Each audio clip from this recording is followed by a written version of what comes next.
welcome you once again to the part 2 session of this topic on what? Inflation. This time around we are going to look at demand pull inflation. Demand pull inflation. As we explained earlier on, demand pull inflation it comes as a result of what? Aggregate demand exceeding aggregate supply.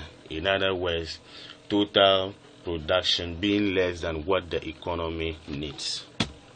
So let's use this diagram to explain our demand pull inflation. Now you realize that from the diagram, at equilibrium, that is, we have our price being P1 and our quantity being Q1. That is where demand and supply meets. Now, as a result of what? Increase in demand. As a result of increase in demand, that is causing the demand curve to move to the right from D1 to D2. Then what happens? At a constant supply of what? Of SS, there is what? Shortage in the system, and this shortage will force price to what? To increase, leading to something what we call inflation. Various causes of demand pull inflation. What will cause all this kind of what will cause a situation whereby whatever the economy need is more than what the economy is able to supply. 1.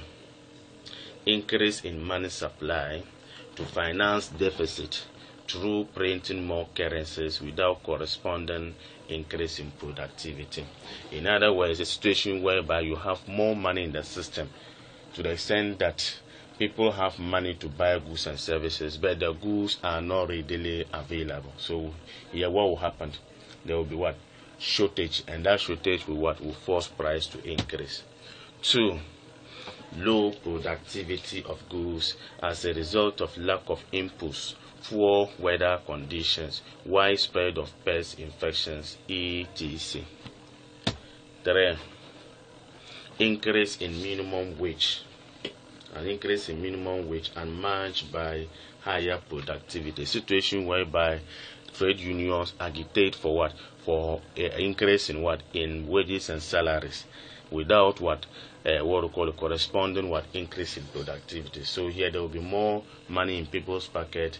They will go out to buy. The goods are not readily available. Then what will happen? Prices will be forced to increase. 4. Decrease in interest rate. Decrease in interest rates of loans by commercial banks. Now, whenever interest rates of loans decrease, what happens? It will encourage or entice people to go in for more loans. Going for more loans here means what? More money in what? In people's pocket. So what will they do? They will go out to buy. So if the goods are not readily available, then what will happen? Prices will be forced to increase. 5. Increase in government expenditure on infrastructure. Increase in government expenditure on infrastructure without corresponding increase in productivity. So when government maybe increases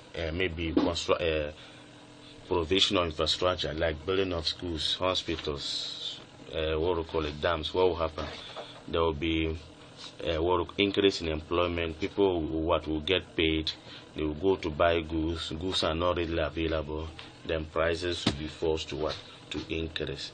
6. Increase in government infrastructure on unproductive ventures. Example, campaigns. 7.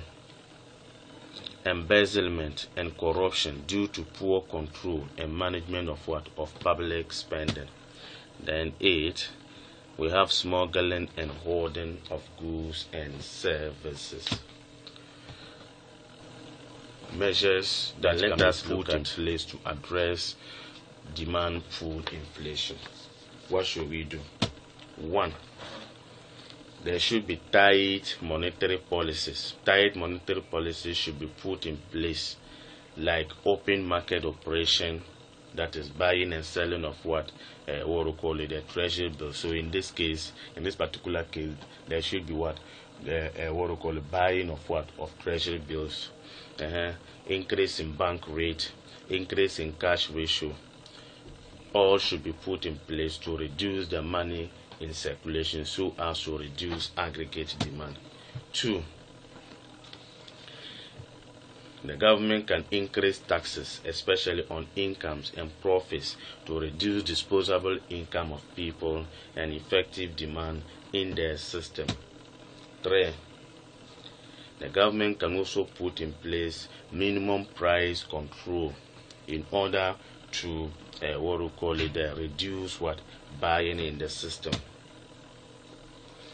Government can also put in place rationing measures in order to reduce shortages in the system. The government can also put in place wage freezing. Wage freezing here means the government places an embargo on calls for increased wages and salaries, and strikes all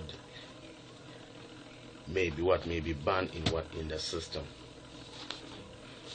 Then the use of appropriate income policies. The use of appropriate income policies, that is rewarding people according to their productivity.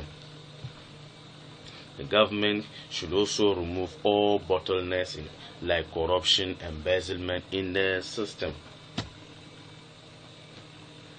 Measures should be put in place to check against the activities of hoarders who create artificial shortages in the country, so as to prevent prices from rising. Then government and the private sector should desist from spending on unproductive ventures. I'm sorry, this is where we are going to session till I come your way with another version, that is the part 3 session. I wish you all the best. See you in our next lesson. Goodbye.